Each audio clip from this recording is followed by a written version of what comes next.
Hi everyone, I'm Saranya, founder of the Bombay Poetry Crawl, and in today's episode, I will be interviewing Dr. Milind Awad. Dr. Milind Awad has been actively thinking about caste studies and contemporary Dalit writing for over 2 decades.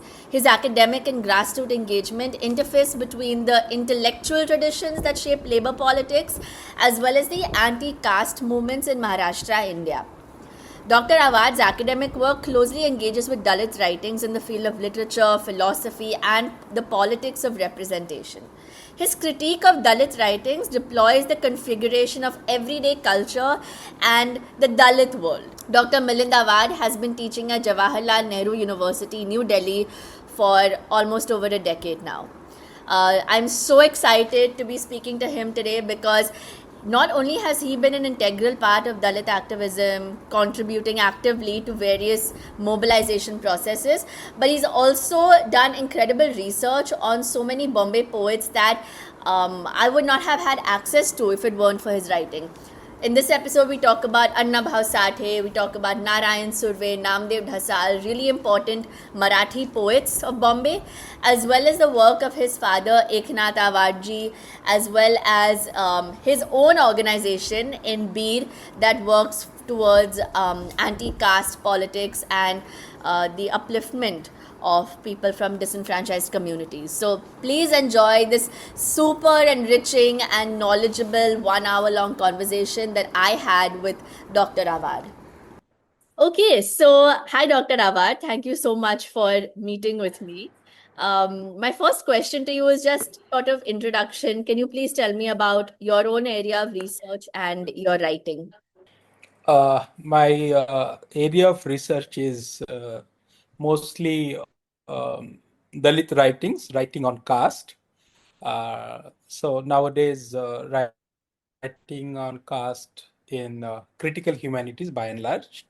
So I have been discussing in my classroom, and my courses are all about writing on caste in humanities and non Yes, sorry. writing on caste in humanities by and large. And conceptual writing is one of the major recent phenomena, which is now we can see that writing on caste is taking place on global canon. So by and large, I think I discuss, whatever I try to write, I'm engaged on and around the discussion on caste.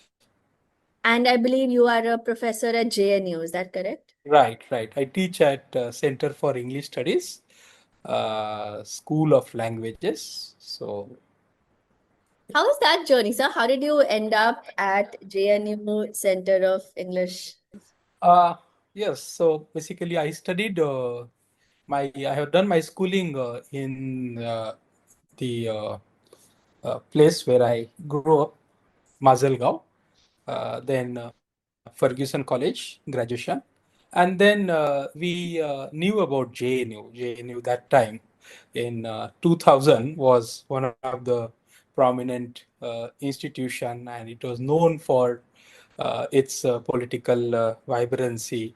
So I was in Pune University, Ferguson. So that in that way I was known to the JNU and its character, intellectual academic character. I came here for MPhil and then later on PhD. And then I started teaching in 2012 onwards. Nice. So it's been more than a decade now. Yeah, yeah, yeah. You spoke about where you've come from, Mazargaon, is that correct? Right, right. It's in B district. Yes. In B district, which then brings me to my question about your origins and your background. And of course, then I come to your father, the late great Eknath Awad. Can you tell us about his philosophy, his beliefs, what was your growing up atmosphere like? So basically, my father started a movement, community-based organization in 1989. That time I was in, I think, seventh or eighth grade. So it was actually it started or announced in Mumbai with its socialist, communist, and Dalit activist friends and social activists. So Vivek Pandit is one of the prominent name. Anil Shidore, then a couple of civil society activists, and it was very good combination of the Dalit civil society activists, because that was the time when we had very few Dalit NGOs or Dalit civil society activism was very rare. So actually, they started this campaign for human right. In Marathi, it's called Manavi Hakka Abhiyan, which is still visible in the most of the villages in Marathwada and Vidarbha mostly. So Manavi Hakka Abhiyan started in 1989. And actually, they began with the issue of caste atrocity was one of the prominent issue in Marathwada. I remember the first caste atrocity, which was actually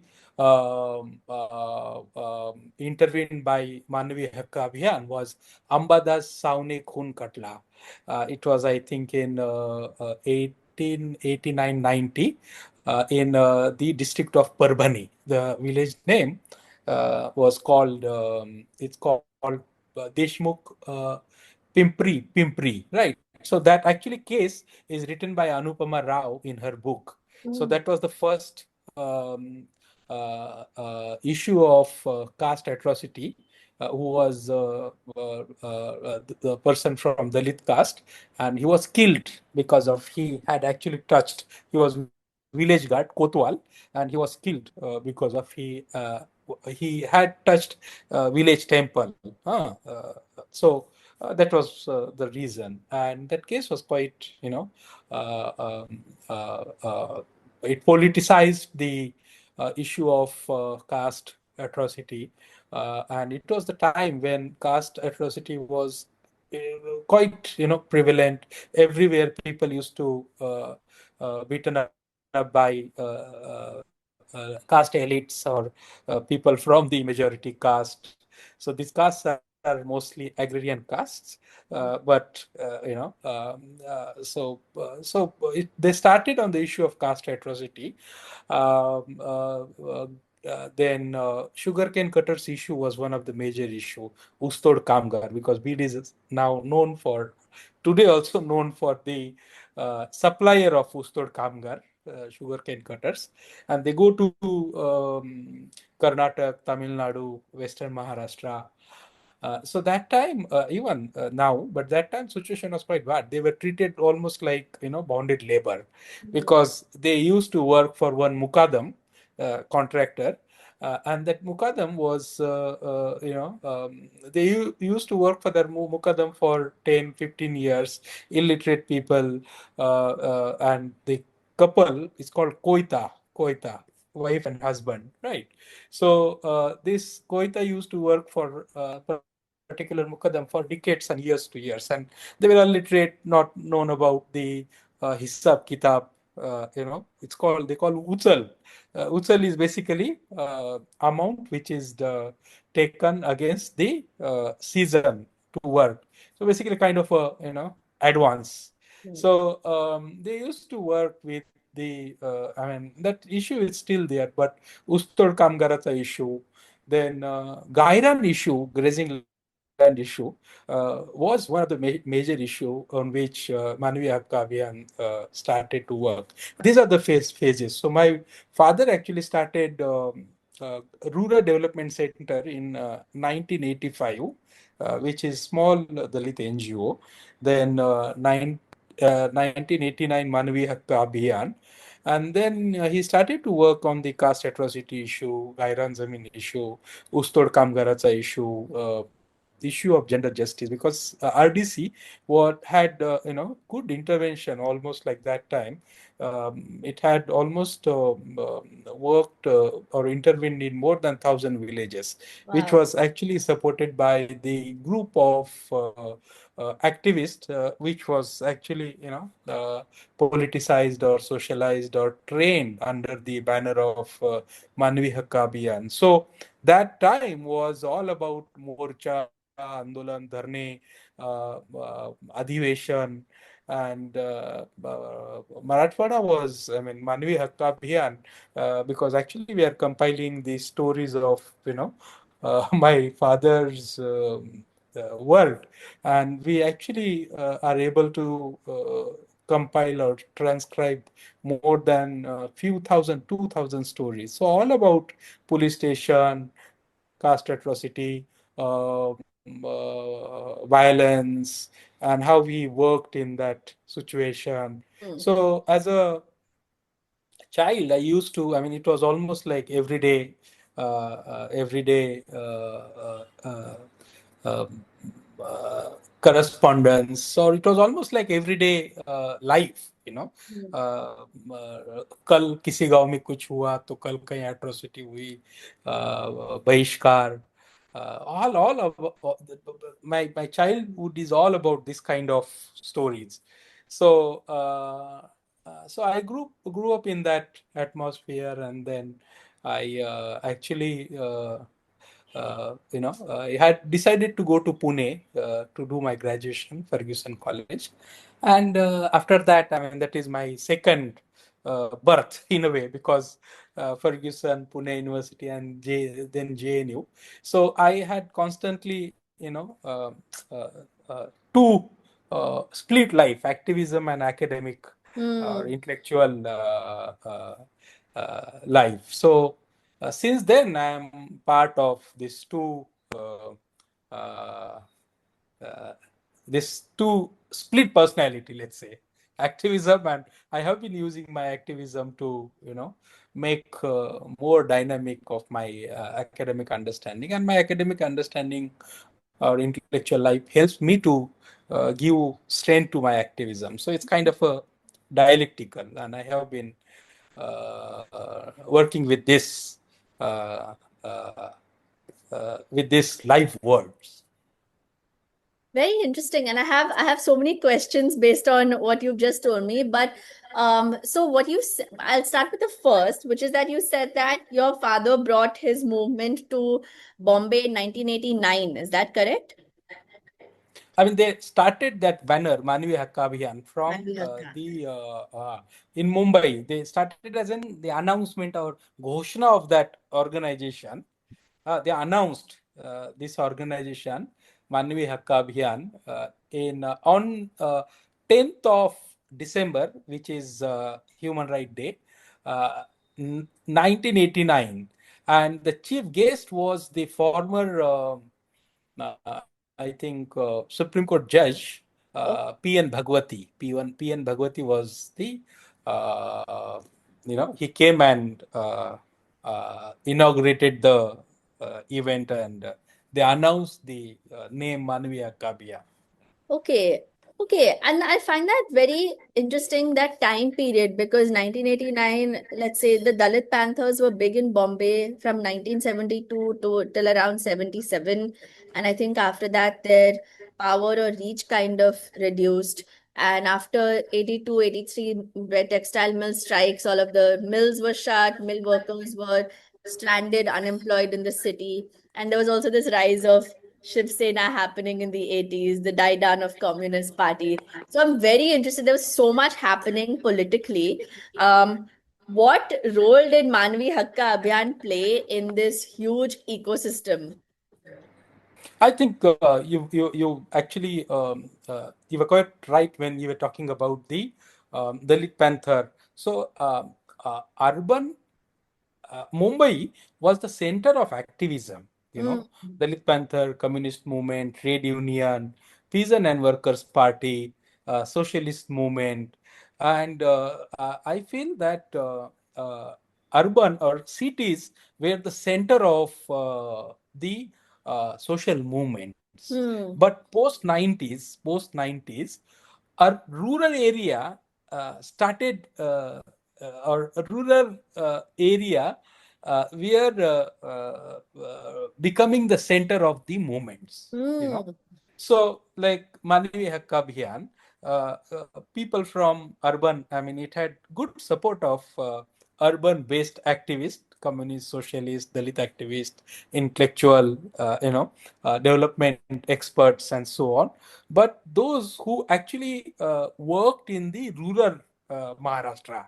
So I think post 90s, there is very big shift of Hmm. activism, where activism was centered in the urban areas, but post 90s activism, where activism, social political activism, fragmented in the rural areas. So I think Manvi Hakka Abhiyan is one of the organization, as you rightly said, that if you see the Mumbai, Madras, Calcutta of 70, 60, 70, 80, 90s, all about, it's all about, trade union, Yeah. mill workers, social movement, Yeah. issues of Kamgar, and so strike was one of the major issue in Mumbai that time, right? So unionism was very strong in these cities, right? And to rectify this unionism or socialist, communist activism, the emergence of how do you say, like Shiva Sena emerged in response to the socialist communist activism of that time in Mumbai. But in rural Maharashtra, Shiva Sena was confronting with the minorities, with Oh, Dalit really? activists. Yeah. So I think one can see the shift Yeah. of social movements where social mobilization was visible in the rural part of the state or Maharashtra. So I think Manvi Hakka Abhiyan is one of the organization, and there are many more organizations. But that is what I see. That shift is, important to understand. So Manvi Hakka Abhiyan actually galvanized the issue of caste atrocity Hmm. in 90s, and agrarian labor, scheduled castes mostly, were agrarian labor, and that too almost like caste labor, right? They used to work on the farm of that particular family.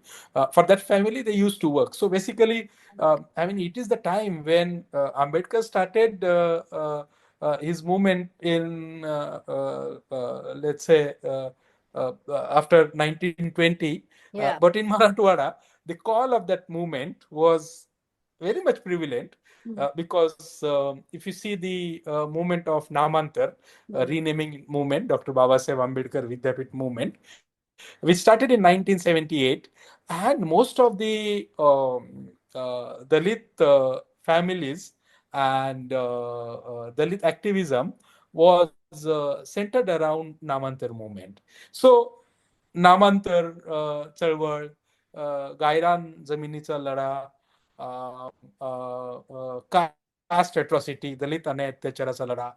Then that time I actually movement for work, EGS, employment guarantee scheme. These issues are actually baseline issues, Hmm. and I think it's important to see that in 90s these baseline issues were the prominent issues of Dalit activism. So Yeah. Manvi Hakka Abhiyan actually intervened in these issues, and they actually galvanized on the issue of caste atrocity, grazing land movement, renaming movement, and so on. So I think this is the first phase of Manvi Hakka Abhiyan in Marathwada and Vidarbha. And because of this movement, I see that almost more than 1,000 villages, more than 1,000 villages, more than 40,000 families have encroached is Sarkari Shabd, but they have encroached this grazing land movement, and this land is almost more than 1 lakh hectare land. So now that movement is still prevalent.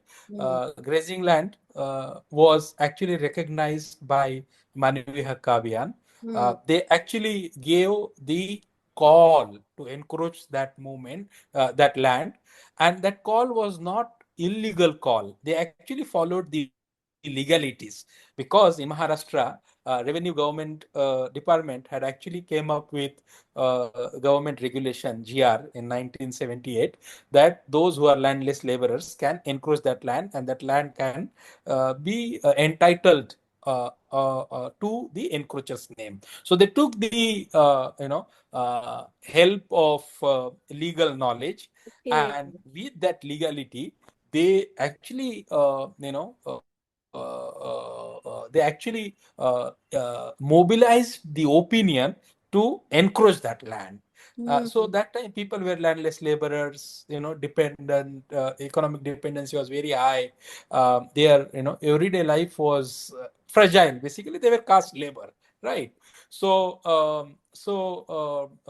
social, economic, cultural vulnerability was quite prevalent. But because of this movement, they got strength, they got moral encouragement, they mobilized themselves to encroach this land. So I think caste atrocity, prevention of caste atrocity, and making police available to realize that what is caste atrocity in 90s was very rare. Police station never bother. Police administration did not bother about this kind of issue, because that was the time when that earlier it was PCR, Prevention of Civil Right Act was there.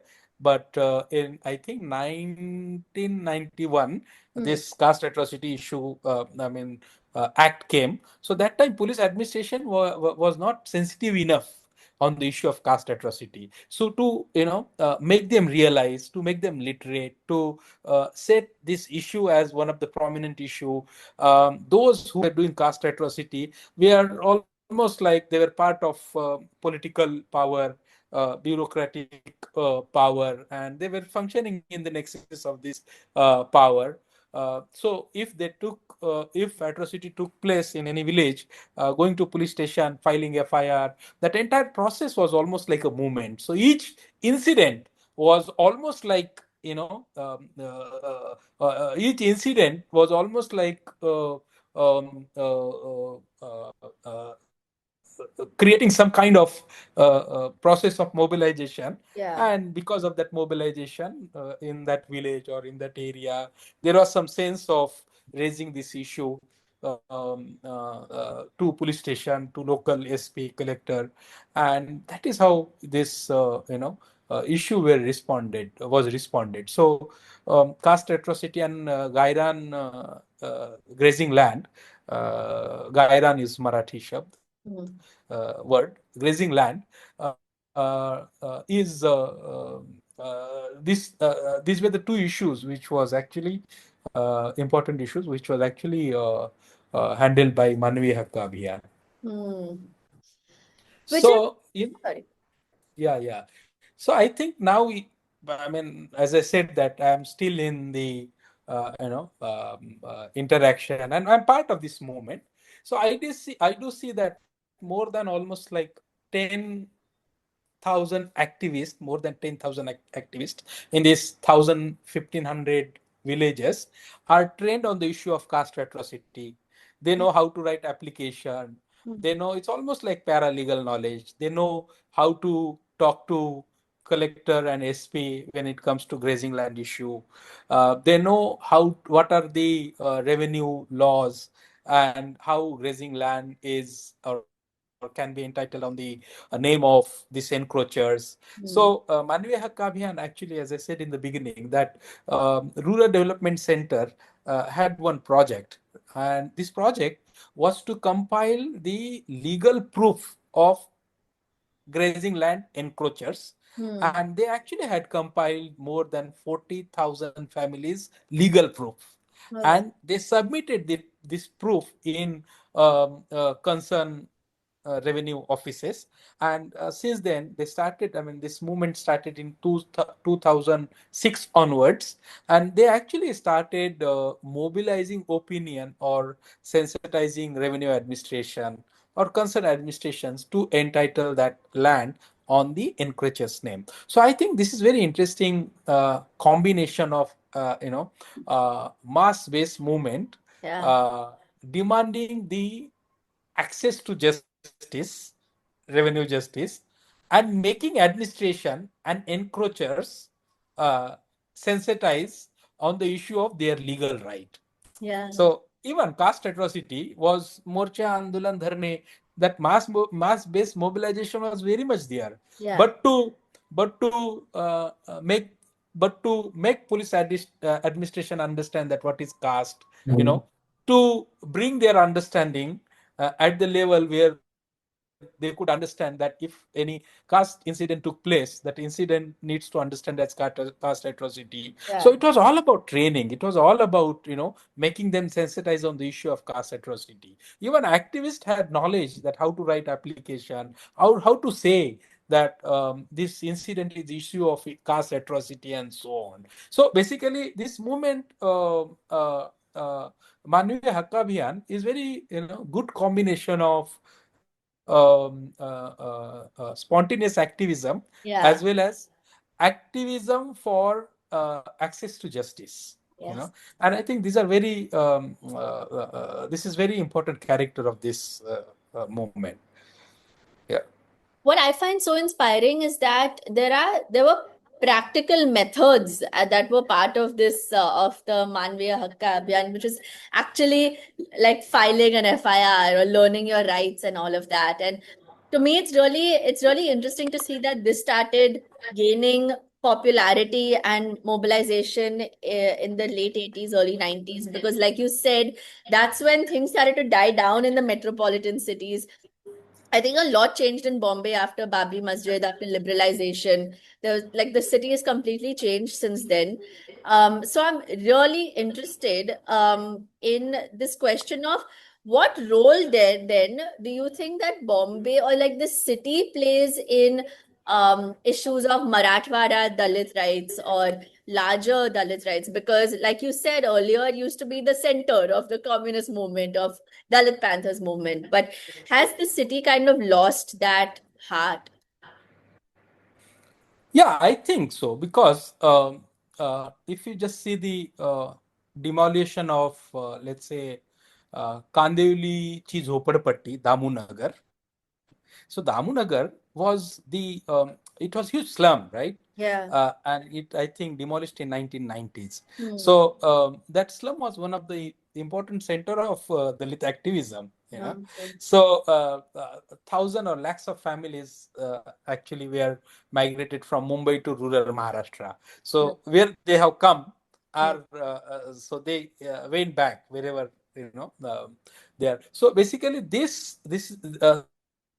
reverse migration is one because of Mumbai was like in the poetry of Narayan Surve, Annabhau Sathe, and this Kamgar poet. Yeah. Mumbai was the center of and Namdeo Dhasal.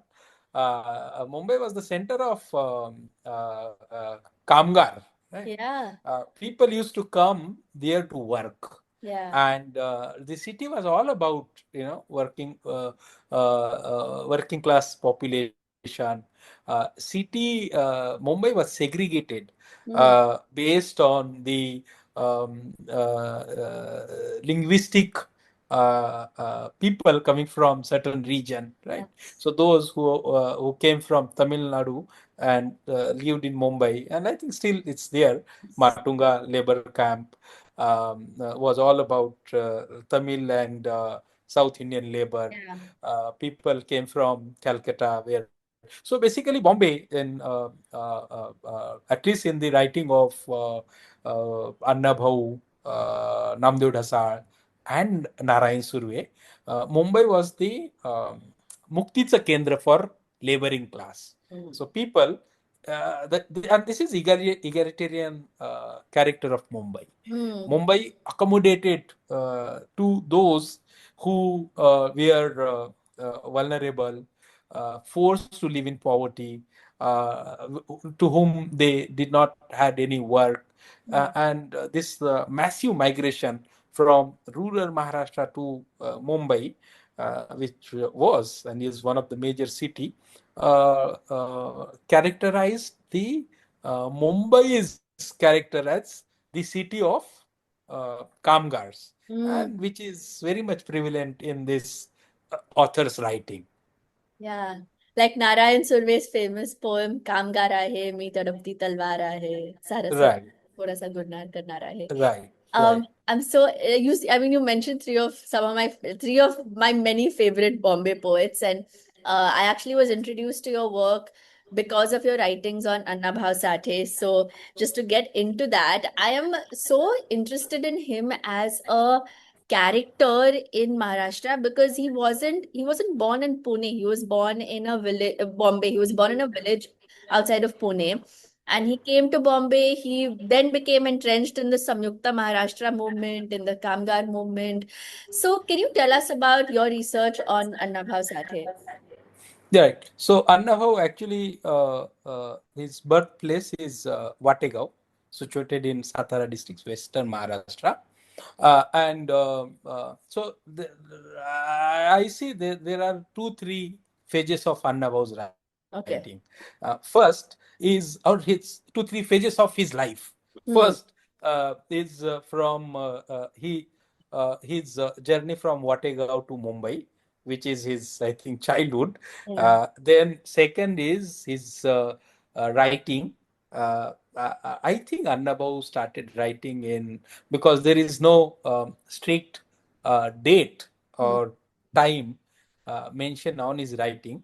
But I think whatever, that is my observation, whatever publisher has written and may have, guessed is written on his that particular writing. So his initial writing may have started in, I think, 35 40s. Hmm. So that is his second phase. And third phase is his last phase, which is about stories, novel, Hmm. because that time he was known writer in the last phase of his writing. But as you said, that Annabhau actually was one of the writer who actually wrote about Mumbai. Yeah. So if you take the name of his povadas or his writing, so his povada uh, uh, like Maharashtraची परंपरा. Now this povada is was quite popular, and this is quite big povada. So this povada is all about almost 600, 700 years history of Maharashtra. So Yes. it's almost like the cultural history of Maharashtra. It started from Tukaram, Jnaneshwar, Shivaji Maharaj, then Western Maharashtra, Shivaji Maharaj's rule, and then Mumbai, Kamgarachi Mumbai, and so on. So Maharashtraची परंपरा, this povada, is one of the important povada, and I may like to uh, uh, uh, you may like to read, Please, listen yes. that what, yeah, because just read for you. So like Mumbai's povada uh, is all about, as I said, that it's about Maule, Shivaji Maharaj. Now, that how Mughal Empire lost the battle in the battle because of the Shivaji Maharaj and Mawale's empire. So basically, that Povada, Maharashtrachi Povada, is about Maharashtra. Then his second Povada is basically, I'm just now, Mumbai's Girni Kamgar. Now, this is name of the povada. This Mumbai's Girni Kamgar is, so the word which he has written is about Beban the Pilavnuk.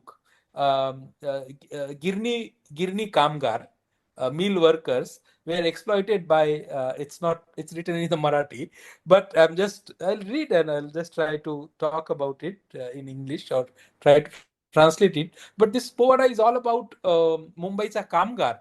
So Hmm. Kamgar, who was exploited by the Girni Kamgar, and then he is actually describing the description of Samp strike, right?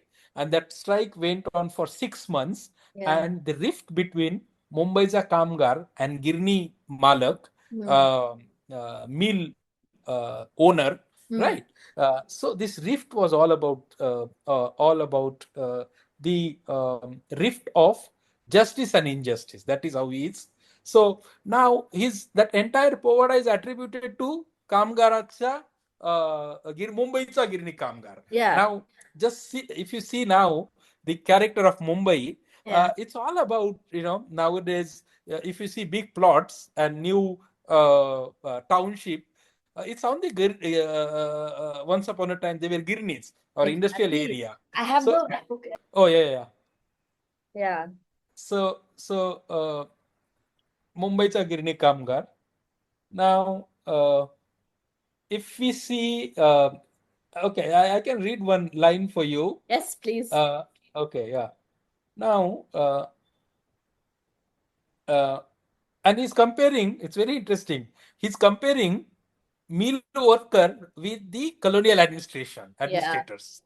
So, meal workers are almost like Ingras for him, right? So, he's बेबंद पिळवणूक ती गेली कळसाला 14-14 तास दिवसाला राबत होता मजूर गिरणीला आठवीत होता रक्ताला सूर्याचे तोंडही दिसत नव्हते त्याला नव्हता मुळी न्याय कायदा त्याच्या बाजूला मग रजा भत्ता बोनस यावा कोठला नव्हती परवा त्याची बालकाला उन्मत आंग्ला सत्तेला आंग्ल इज अँग्लिसाइज्ड Hmm. सावरून एकामेकाला रांगडीत होते दिनरात कामगाराला पर कामगार नव्हता चेपला निष्प्रभ नव्हता झाला अन्यायाशी तोंड देण्याला त्याने वेळोवेळी कैक सामना दिला मुंबईच्या गिरणी मालकाला आडदांड दांडा काकूर आणायला वटणीला 1928 रोखायला so 1928 it actually shows when he was writing it Yeah. 1928 रोखाया काम वाढीला कामगारी मैदानाला गिरण्याची तोंडे दाबुनी साचा बंद केला त्रासानात आर्या जहाला थैली फेकून बाजूवाला झाला बाजूला कापड्याचा हात मोडाला तिरीमिरी आली धोड्याला रोवणी कॅट भुले रात गोंधळ माजला माढ्या समान पडल्या गिरण्याच्या प्राणाची गेला. Now, just one paragraph, and it's almost like 5-6 pages, Povada. Now, this Povada is all about Girni Kamgar, their issues, and he's writing in it because he's describing the strike which took place in 1928 there, Yes. or I think so before colonial time, but but basically that Povada is all about Mumbai's Girni Kamgar, right? And strike their work condition. They had to work for 14 hours. They did not had any enough salary or daily wages was not given. There were no bhattas or any extra. So nothing. It was not compensated. So basically, it was all about Mumbai Girni Kamgar, गिरणी कामगाराची लढा. Now his माझी मैना गावावर राहिली. This is almost like it's quite popular in cultural industry, contemporary cultural industry. So it's about the person who actually is working in Mumbai, who came to Mumbai. His wife is not with him. He's back He home. is away back home. He is away from his home, and he's writing about the melancholy of his life. Yeah. So it's very melancholic. It's very, it's like, it's catharsis basically. Yeah. He's writing about the person who is not with his family and the catharsis of his life. Now his next povada, since you are actually, describing, I mean, you are trying to interrogate the character of Mumbai in Annabhau and other Kamgar Kavi's writing. So his Lavani, Mumbai's in Lavani, is Yeah. very interesting, right? Now it's like this entire Lavani shows the ontology of Mumbai, that Hmm. how that Mumbai city is segregated, right? So Mumbai Yeah, it has. Unsavari, Sorry, yes. yeah, yeah. No, no, sorry, please carry on. मुंबईत उंचावरी मलबार हिर इंद्रापुरी कुबेराची वस्ती तिथे सुख भोगती परळात राहणारे रात्रंदिवस राबणारे मिळेल ते खाऊनी घाम गाळती. Ah, Now those Parad is actually locality of the workers. workers, the Yeah. workers, and Malbar Hir Indrapuri, Yeah. Kuberachi. So those who Yeah. live there, right, Live uh, in Kuber. right, right, like Kuber. Grand road, Gokhale road, संडास road, Vincent road, असे किती road इथे नाही गणती. गल्ली बोळ किती आत, नाक्याची नाही अंत, अरबी सागराचा वेड्या इच्छा भोवती. So physical character of Yeah. Mumbai. आगीन गाडी, मोटार गाडी, विमान घेतं उंच उडी. I mean this is the character of Mumbai. आगीन गाडी, मोटार गाडी, टांग्याची घोडी मारती रस्त्यावरती, हातगाडी हमालाची, भारी गडबड खटाऱ्याची, धडपड इथे वाहतुकीची रीक लागती.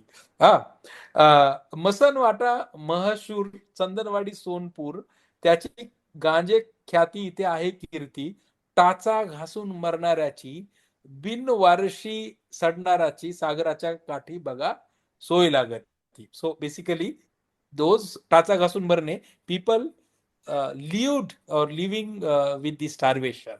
So that is one of the character of. So Saint George Batliwala, K.M. Wadiawala, रोग्याची तोब, and then it's about Lower Parel, Chinspokli, hospitals, epidemiology, share bazaar.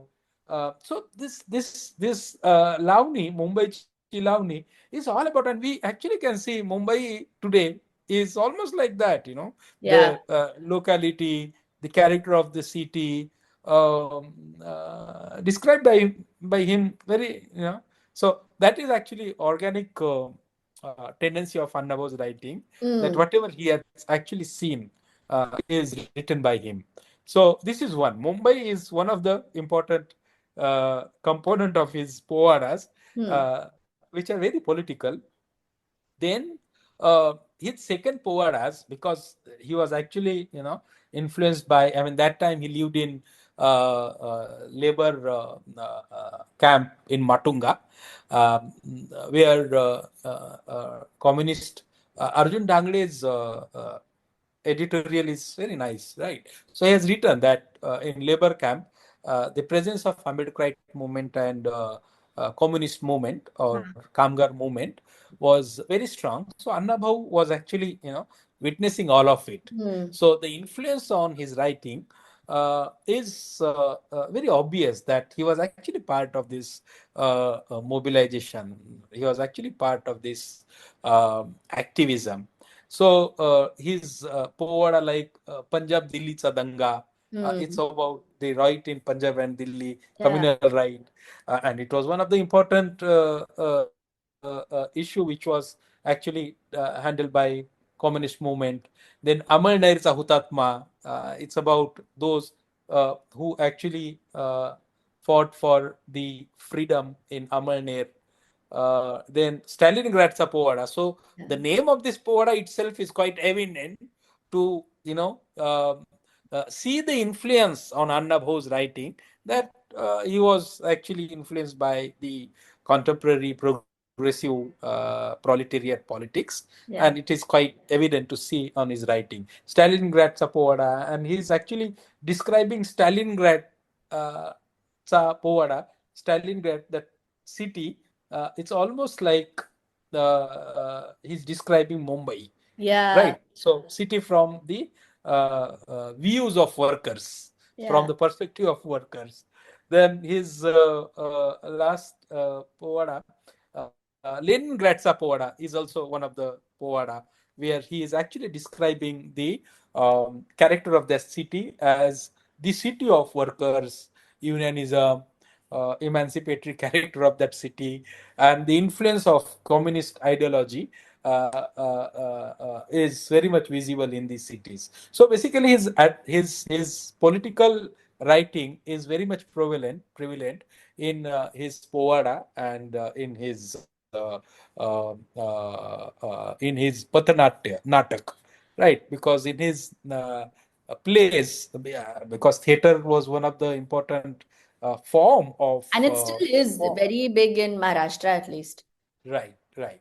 So now it's very interesting to see there are two type of theaters. Hmm. So like now what we see theater is all about the entertainment, sense of entertainment Hmm. for upper caste, middle class Mumbai Punekars. Hmm. But that time, Annabhau, Gavankar, and Amar Sheikh, they were using theater or Shahiri and Pathanatya, Hmm. street play, Hmm.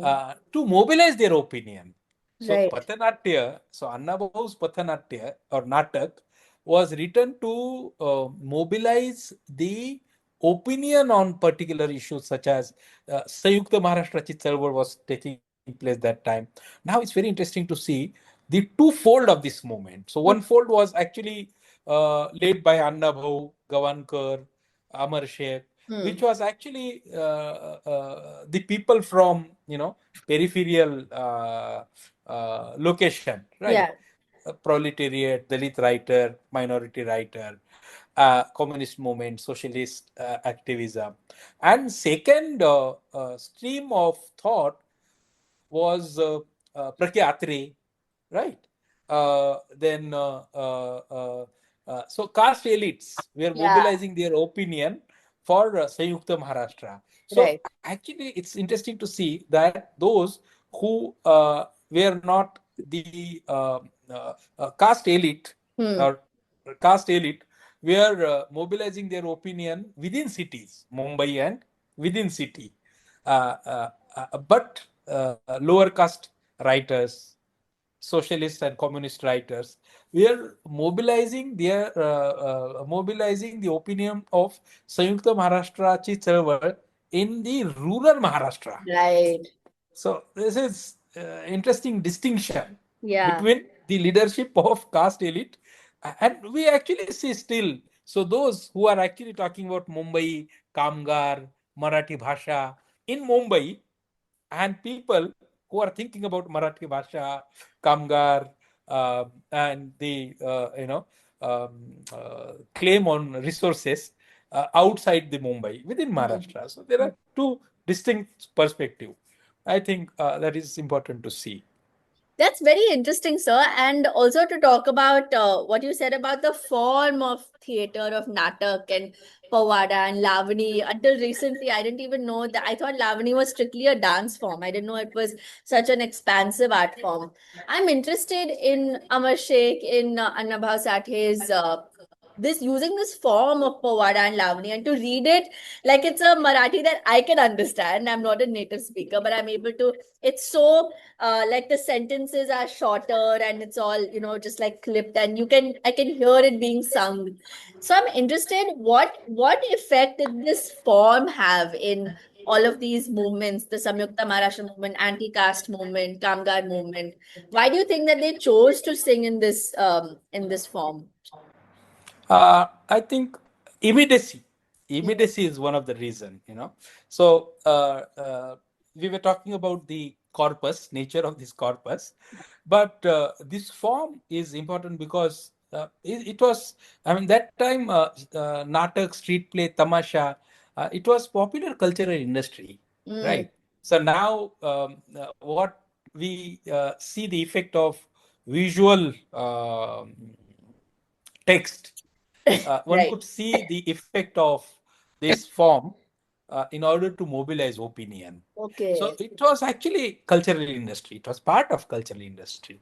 Now we, in the time of uh, technological and in the time of information and technology, we do see the presence of and importance of visuals, right? Yeah. So various campaigns like in the US, "Let Me Breathe." That campaign was all about one photograph, right? Yeah.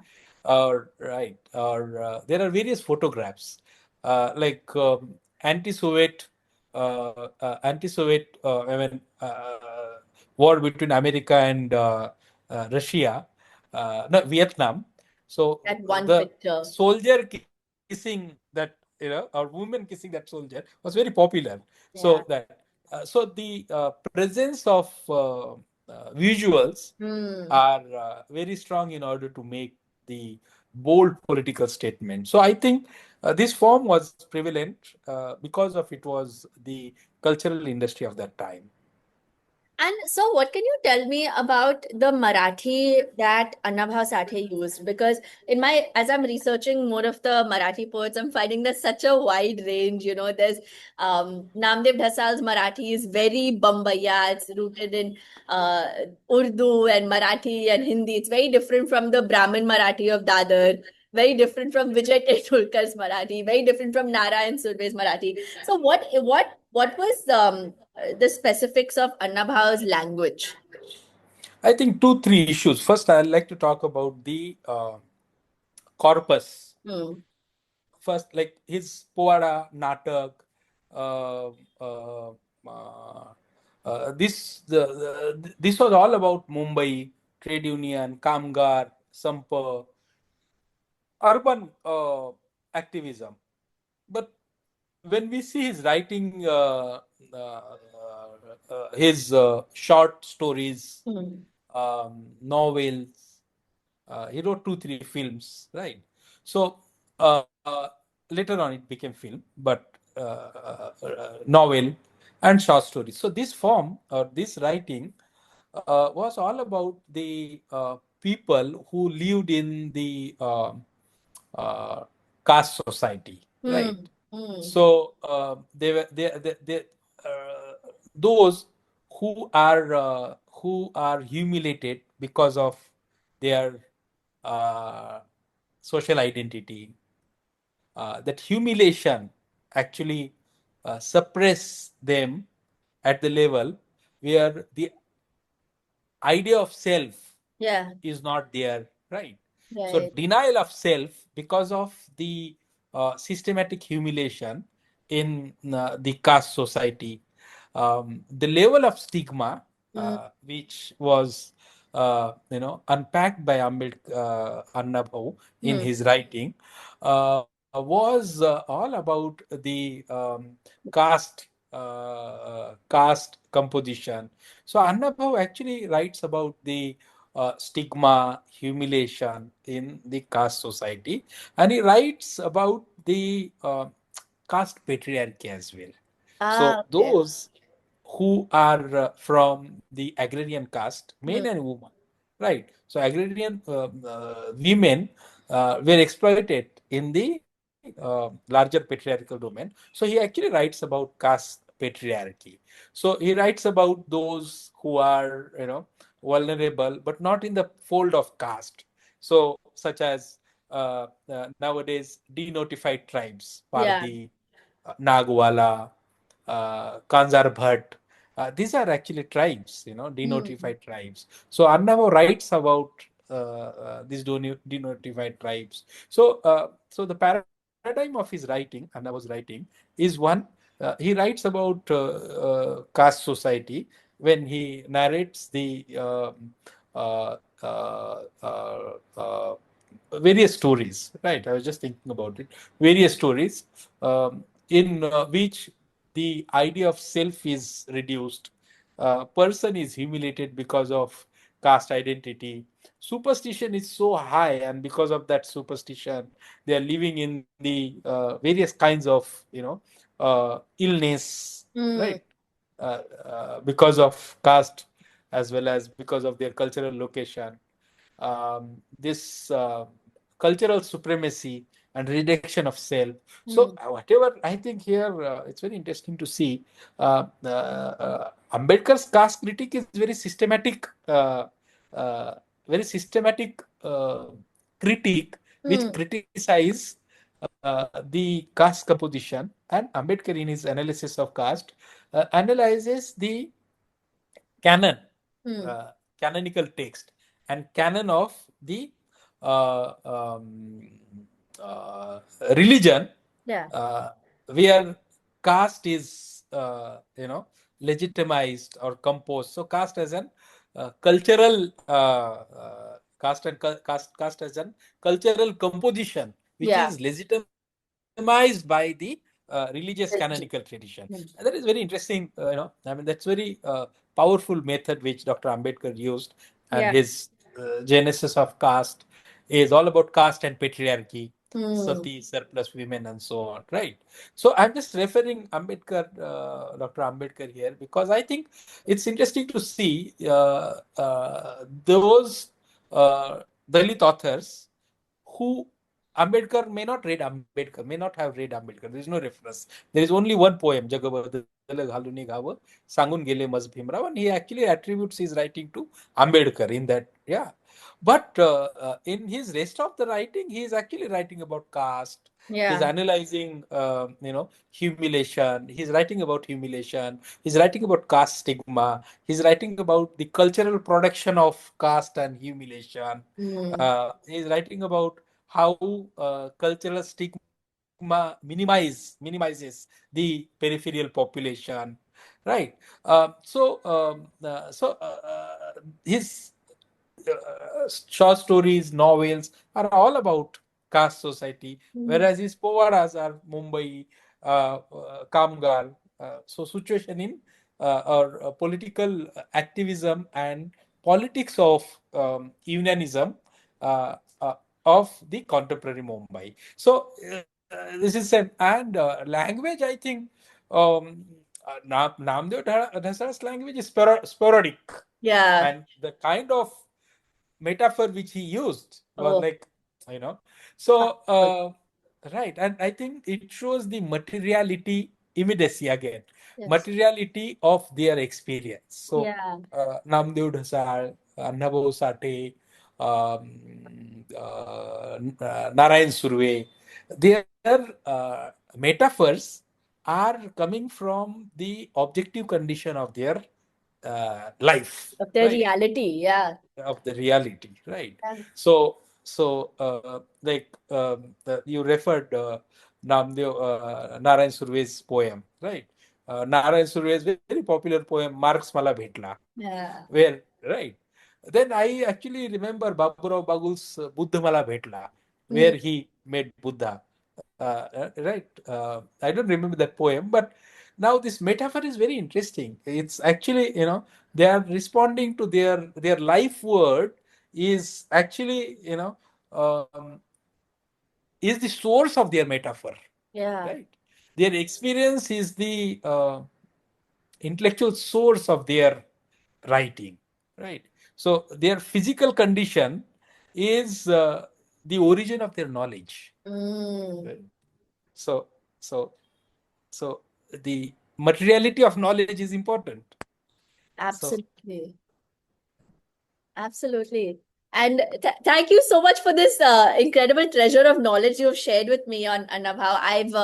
I think what's most interesting that I take away from our conversation is that in the beginning we talked about this urban rural divide that we saw in the late 20th century between Mumbai and the rest of the Marathwada region.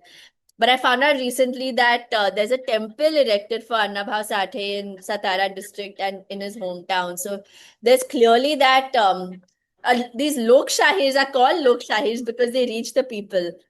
And so that makes me interested in something that you said in the beginning, which is that you are an academic and an activist. And I'm interested, where do people come into your work and how do you straddle both of these identities? my identities. Yes. Okay, okay. No, as I said in the beginning, that whatever I have been reading Yeah. is not just because of I want to read. I Mm. actually read Phule, Ambedkar, Anna Bhau, and these writers Yeah. to these are the moral encouragement, intellectual source of the larger egalitarian movement, Yeah. right? Which is taking place. So my how to say my intellectual upbringing is not in isolation of my activism. Mm. Because of I think I'm able to work. Because of I work, I'm able to think. So it's it's paradoxical progress of my ideas, Right. right? And I think any ideas or any egalitarian thoughts are like that, so Mahatma Phule's entire writing, he was actually activist. Yeah. He was thinker, philosopher, but he was working with people, Yeah. and and his caste critique and his entire systematic, critique of caste and religion was definitely coming from his conceptual understanding, but it was coming from his interaction with the people. So I think, and that is organic element of this philosophy. Yeah. That is why this philosophy is organic, because of it is um, it is cohesive. It is one can actually see the application and implication of these ideas Yeah. into everyday life. So that is what uh, I mean, nothing great. What I'm doing is something which people have been doing, but yeah, it actually helps me to think and energize me to work also. Which is fantastic, and which leads me to my last question, which is you're doing some very interesting archival work. So, can you tell us a little bit about that, just to Yeah, conclude? so yes. Actually, I was talking about the 30, 40 years activism in Marathwada. Now we have compiled almost like few thousand photographs, parchas, newspaper cuttings, Hmm. and I'm sure that scholar will like to study Yes. in future, right?